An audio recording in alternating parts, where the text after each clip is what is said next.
신명기 28장 15절에서 35절까지 우리 한 목소리로 함께 봉독하겠습니다. 내가 만일 내 하나님 여호와의 말씀을 순종하지 아니하여 내가 오늘 내게 명령하는 그의 모든 명령과 규례를 지켜 행하지 아니하면 이 모든 저주가 내게 임하며 내게 이를 것이니 내가 성읍에서도 저주를 받으며 들에서도 저주를 받을 것이요 또 내 광주리와 떡반죽 그릇이 저주를 받을 것이요 내 몸의 소생과 내 토지의 소산과 내 소와 양의 새끼가 저주를 받을 것이며 내가 들어와도 저주를 받고 나가도 저주를 받으리라. 내가 악을 행하여 그를 잊음으로 내 손으로 하는 모든 일에 여호와께서 저주와 혼란과 책망을 내리사 망하며 속히 파멸하게 하실 것이며 여호와께서 내 몸에 연병이 들게 하사 내가 들어가 차지할 땅에서 마침내 너를 멸하실 것이며 여호와께서 폐병과 열병과 염증과 학질과 한재와 풍재와 썩은 재앙으로 너를 치시리니 이 재앙들이 너를 따라서 너를 진멸하게 할 것이라. 내 머리 위에 하늘은 노시 되고 내 아래 땅은 철이 될 것이며 여호와께서 비 대신에 티끌과 모래를 내 땅에 내리시리니 그것들이 하늘에서 내 위에 내려 마침내 너를 멸하리라. 여호와께서 내 적군 앞에서 너를 패하게 하시리니 내가 그들을 치러 한 길로 나가서 그들 앞에서 7길로 도망할 것이며 내가 또 땅의 모든 나라 중에 흩어지고 내 시체가 공중의 모든 새와 땅의 짐승들의 밥이 될 것이나 그것들을 쫓아줄 자가 없을 것이며 여호와께서 애굽의 종기와 치질과 괴혈병과 피부병으로 너를 치시리니 내가 치유받지 못할 것이며 여호와께서 또 너를 미치는 것과 눈 머는 것과 정신병으로 치시리니 맹인이 어두운 데에서 더듬는 것과 같이 내가 백주에도 더듬고 내 길이 형통하지 못하여 항상 압제와 노략을 당할 뿐이리니 너를 구원할 자가 없을 것이며 내가 여자와 약혼하였으나 다른 사람이 그 여자와 같이 동침할 것이요 집을 건축하였으나 거기에 거주하지 못할 것이요 포도원을 심었으나 내가 그 열매를 따지 못할 것이며 내 소를 내 목전에서 잡았으나 내가 먹지 못할 것이며 내 나귀를 내 목전에서 빼앗겨도 도로 찾지 못할 것이며 내 양을 원수에게 빼앗길 것이나 너를 도와줄 자가 없을 것이며 내 자녀를 다른 민족에게 빼앗기고 종일 생각하고 찾음으로 눈이 피곤하여지나 내 손에 힘이 없을 것이며 내 토지의 소산과 내 수고로 얻은 것을 내가 알지 못하는 민족이 먹겠고 너는 항상 압제와 학대를 받을 뿐이니 이러므로 내 눈에 보이는 일로 말미암아 내가 미치리라.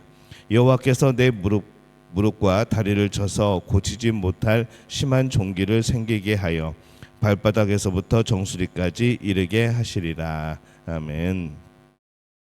할렐루야. 하나님의 은혜가 오늘 새벽에 하루의 첫 시간을 주 앞에 드리는 우리 믿음의 가족들에게 함께 하시기를 예수님의 이름으로 축원합니다. 신명기 28장 1절부터 우리 14절까지 우리 지난주에 말씀을 나눴을 때에 이 하나님의 말씀에 대해서 순종할 때 하나님의 말씀을 듣고 또 따라서 순종의 삶을 살아갈 때 주시는 놀라운 복이 있음을 다시 한번 우리가 기억을 합니다.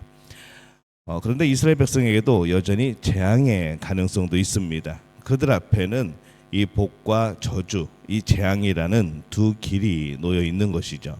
그리고 그 길은 그들의 선택으로 결정이 되어집니다. 하나님의 말씀을 따라 순종하는가, 듣고 순종하는가, 그렇지 않은가, 여기에 우리의 선택이 있고 그 선택에 따른 또 그에 따른 심판과 재앙이 있는 것이죠.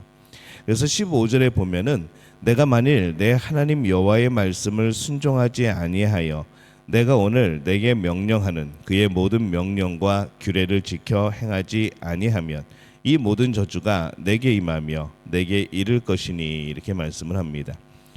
그들이 비록 하나님의 백성이라는 이름을 가졌지만 그들이 하나님의 명령에 순종하지 않으면은 그들에게 재앙이 임할 것이라는 겁니다. 이 하나님의 백성은 이름에 있는 것이 아니라 그 말씀에 순종하는가 순종하지 않는가 거기에 달려 있는 겁니다. 하나님의 말씀에 순종하는 사람은 하나님의 백성인 것이고 순종하지 않으면 아닌 것이죠.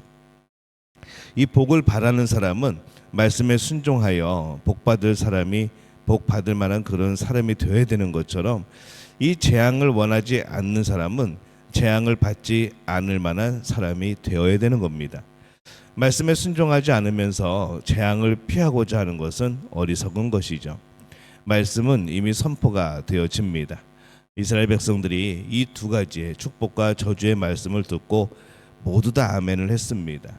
그것은 그대로 하나님의 말씀이 이미 주어졌고 이제 그들은 그 말씀에 따라 살아야 되는, 선택을 해야 되는 그런 기로에 서 있는 겁니다. 네, 하나님의 마음은 어떤 것일까요? 순종하지 않고 말씀 듣지 않고 따르지 않고 이 저주를 받기를 원하시는가? 그렇지 않죠. 왜 이렇게 말씀을 하시는가 하면은 우리가 하나님의 말씀을 듣고 순종하여서 복 받기를 원하시는 겁니다. 말씀을 모르는 사람들은 그래서 그들에게 재앙이 임하여도 이유를 모르게 되어집니다. 그래서 세상 사람들은 세상을 원망하고 사람을 원망하고 내 자신을 원망하는 것이죠.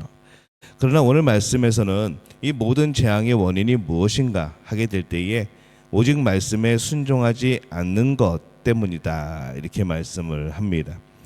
재앙의 원인은 말씀에 관심을 가지지 않고 순종하지 않는 겁니다. 이 재앙이 있을 때 무엇을 생각하였는가? 그때 여러분 하나님을 생각하시는 겁니다. 다시 한번 말씀을 생각하는 거죠. 그래서 우리에게 재앙이 있을 때 말씀으로 더욱더 돌아와야 하는 겁니다. 오늘날 세상은 참 재앙으로 찌든 모습이 너무나도 많습니다. 그리고 한 사람의 인생 안에서도 여러 가지 그런 우리의 또 행복했던 길들과 또 여러 가지 재앙의 길들이 참 많이 있는 것을 우리가 또 발견하게 되어지죠. 그래서 20절에 보면은 내가 악을 행하여 그를 잊음으로 내 손으로 하는 모든 일에 여호와께서 저주와 혼란과 책망을 내리사 망하며 속히 파멸하게 하실 것이며, 이렇게 말씀을 합니다. 이 땅은 이미 죄의 저주로 인하여서 많은 재앙이 가득합니다. 원치 않는 질병이 많이 있고 자연재해도 있고, 그리고 오늘날 우리의 죄는 그러한 것에 하나를 더하는 것이죠. 설상가상으로 점점 죄는 이것저것 덮여 쌓여가고 있습니다. 그렇지 않아도 질병이 많은데 사람들은 또 서로 스트레스를 주고 스트레스를 받고 살아가죠. 그래서 이 질병 위에 또 다른 질병을 더하고, 그래서 이 재앙에 깊이 물들어 살아가고 있는 것이 이 세상의 모습입니다. 또 오늘날 많은 병 중에 하나가 이 정신 쪽에 관련된 병들이죠. 그래서 28절에 보면은 여호와께서 또 너를 미치는 것과 눈머는 것과 정신병으로 치시리니, 이렇게 말씀을 합니다. 정신질환이 있기 전에도 사람들은 말합니다. 우리는 가끔가다 미치겠다고 말을 합니다. 이런 말은 사실 그냥 하는 소리가 아닌 것이죠. 34절에 보면은 이러므로 내 눈에 보이는 일로 말미암아 내가 미치리라. 그만큼 많이 아프고 힘들 때 하는 말이기도 하고, 조금씩 정말 우리가 견디기 힘든 그런 상황을 표현하는 그런 말이기도 합니다. 말씀을 생각하지 않고 말씀에 순종하지 않은 채 진행되는 살아가는 세상살이는 정말 우리를 미치게 하는 것이죠.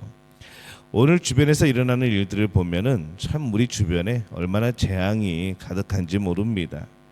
이 30절에도 보면은 내 여자와 약혼하였으나 다른 사람이 그 여자와 같이 동침할 것이요, 집을 건축하였으나 거기에 거주하지 못할 것이요, 포도원을 심었으나 내가 그 열매를 따지 못할 것이며, 이렇게 말씀을 합니다.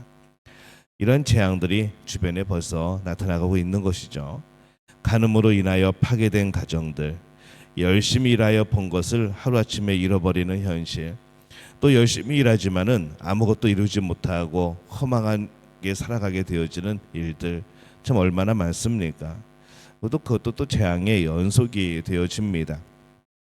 그 속에서 우리는 어떻게 해야 되는가? 깨어 있어야 하죠. 가정을 지키고 우리의 재산을 지키고 우리의 수고를 지키기 위해서 늘 깨어 있어야 합니다. 재앙이 가득한 세상에서 재앙의 그런 구름들이 우리를 덮지 못하도록 우리는 말씀을 붙들고 말씀을 읽고 그 말씀에 순종하며 살아야 되는 겁니다. 그것만이 재앙이 우리를 삼키지 못하도록 하는 유일한 길이 되어집니다. 재앙이 가득한 세상에 묻혀 있지 말고 그 속에서 우리는 빨리 빛을 찾아야 하는 겁니다. 그 속에서 하나님의 백성으로 하루하루를 하나님 나라를 이루어가는 내 자신을 볼 수 있어야 하는 것이죠. 말씀의 무관심 또 불순종이 이 재앙을 부릅니다. 이것은 뭐 그냥 미운 사람에게 재앙이 임했으면 하는 뭐 그런 마음도 아니고, 정말 잘하는 이들에게 하나님이 복 주셨으면 이런 마음도 아닙니다. 말씀은 이미 선포가 되었습니다. 하나님의 기준은 분명하다는 것이죠. 그래서 우리가 이 말씀에 무관심하고 말씀에 불순종하고 이것에 대하여서 우리는 왜 그러냐고 우리는 질문을 하지만, 왜 하나님께서 왜 나에게 이런 일을 주시냐고 질문을 하지만, 제일 먼저 해야 될 것은 무엇인가 하면은 내가 그 말씀을 붙들고 지금 살아가고 있는가. 또한 이런 어려움 속에서 어떤 재앙의 모습 속에서 나는 정말로 하나님을 끝까지 붙들고 있는가, 하나님을 신뢰하는가, 바로 그 부분을 살펴야 하는 겁니다. 이 세상의 재앙에 이리저리 휘둘리지 말고 오직 하나님의 백성으로 말씀을 붙잡고 복된 길을 가야 할 겁니다. 우리가 코로나 시절 벌써 오래된 것 같지만은 사실 얼마 되지 않았습니다. 그때에 우리가 하나님을 향하여서 생각하였던 것들, 우리 인류의 재앙, 우리의 인류의 불순종이, 또 우리 삶의 여러 가지 하나님 앞에 죄악됨이 이런 질병들을 불러오지는 않았는가. 결국 그 질병도 우리의 잘못으로 인하여 벌어진 그런 원인은 아니었는가. 우리는 계속 이런 생각을 하면서 말씀을 붙들었고 우리는 하나님을 붙들었습니다. 이 마음이 변치 않아야 된다는 것이죠. 재앙이 있을 때나 재앙이 있지 않을 때나, 복되고 행복한 삶을 살아가고 있을 때나 여전히 우리가 살아가야 되는 길은 말씀을 붙들고 말씀에 순종하는 겁니다. 이것이 정말 말씀을 붙들고 순종하는 사람은 재앙이 지나가던 무슨 환란이 오던 시험이 오던, 물론 삶은 힘들겠지만 우리의 마음은 무겁겠지만 그럼에도 불구하고 내가 그 말씀을 붙들고 있다는 것이, 그 말씀이 여전히 나를 움직이고 계신다는 것을 우리가 믿고 있다면은 우리는 그 어려움을 이겨나갈 수 있는 것이죠. 오직 하나님의 백성으로서 말씀을 붙잡고 복된 길을 우리는 가야 하는 겁니다.